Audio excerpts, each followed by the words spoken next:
Shalom Bapak Ibu, kita sama-sama akan merenungkan sebuah tema tentang menyemangati sesama. Mari kita sebelumnya berdoa Bapak Ibu. Tuhan, kami mengucap syukur untuk pagi ini kami boleh bangun. Terima kasih karena anugerah-Mu yang indah yang membangunkan kami dan kami beroleh nafas kehidupan yang Tuhan percayakan untuk kami boleh menjalani sepanjang aktivitas ini dengan pertolongan Tuhan. Dan saat ini kami memohon kiranya firman-Mu yang boleh mengisi dan menerangi setiap hati kami untuk kami bisa terfokus kepadamu ya Tuhan. Demi Yesus Kristus kami berdoa. Amin. Bapak Ibu, seorang presiden Amerika Serikat yang terpopuler sepanjang masa bernama Abraham Lincoln, dia menjalani kehidupannya yang begitu berat. Dia bergumul dengan depresi seumur hidup dan stres kronis yang melumpuhkan semangatnya. Konon katanya Bapak Ibu, Lincoln sewaktu remaja itu, para tetangga itu bergantian mengawasi dirinya supaya tidak bunuh diri. Jadi terus bagaimana dia bisa melewati hari-harinya ketika dia menjadi seorang presiden? Nah ternyata Bapak Ibu, pada malam ia terbunuh, di dalam saku bajunya itu ditemukan banyak guntingan tentang surat kabar yang berisi motivasi pujian bagi dirinya, kepemimpinannya, dan dampak positif yang diciptakannya. Ironis banget ya Bapak Ibu, seorang presiden yang terkenal sebagai motivator juga bagi rakyatnya, ternyata dia menyimpan motivasi dirinya untuk menguatkan kehidupannya sendiri. Nah, Bapak Ibu, di sini kita melihat bahwa kita semua manusia ini rapuh. Kita membutuhkan dorongan.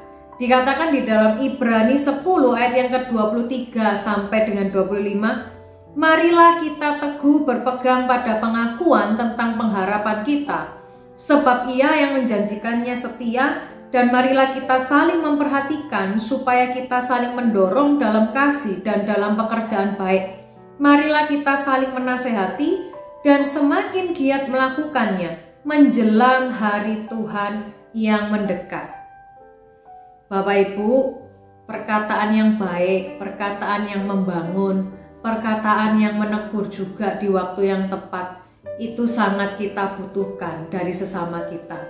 Dan sekalipun itu pujian kecil, hal itu menjadi bermakna ketika kita ini berada di dalam keadaan yang banyak pikiran, banyak kelinglungan, dan juga sedang tidak tahu arah harus bagaimana. Hal itu membangun Bapak Ibu.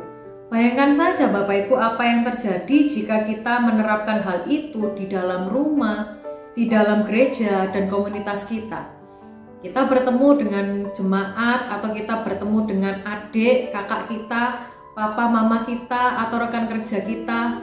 Halo, gimana kabarmu? Bapak Ibu, sekalipun mungkin saat itu kita hanya terlihat seperti lip sync, tetapi ketika kita tahu orang itu sudah membutuhkan support, hal yang lip sync pun Bapak Ibu ya, hal yang kalau orang bilang abang-abang lambe, itu pun bisa menjadi berkat bagi mereka.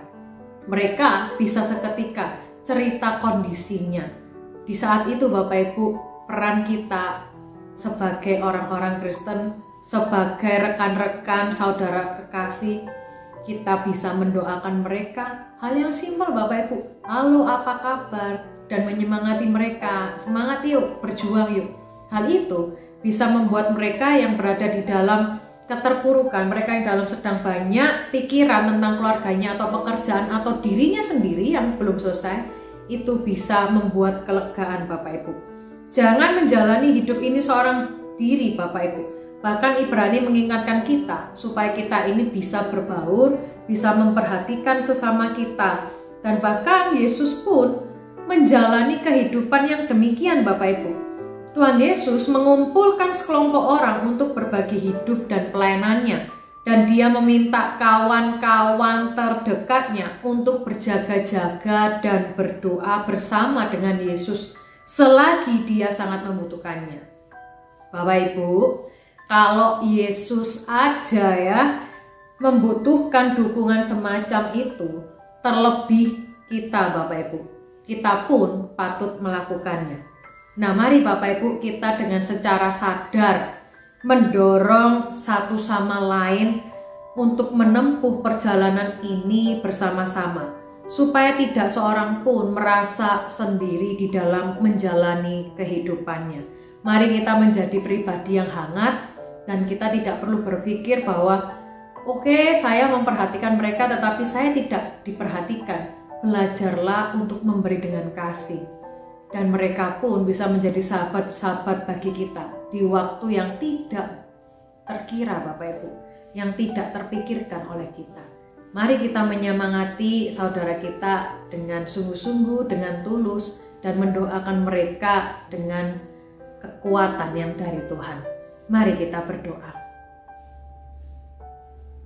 Tuhan, kami memohon ampun jika kami ini menjadi pribadi yang egois, menjadi pribadi yang tidak mau peduli dengan perkara orang lain dan sesama kami.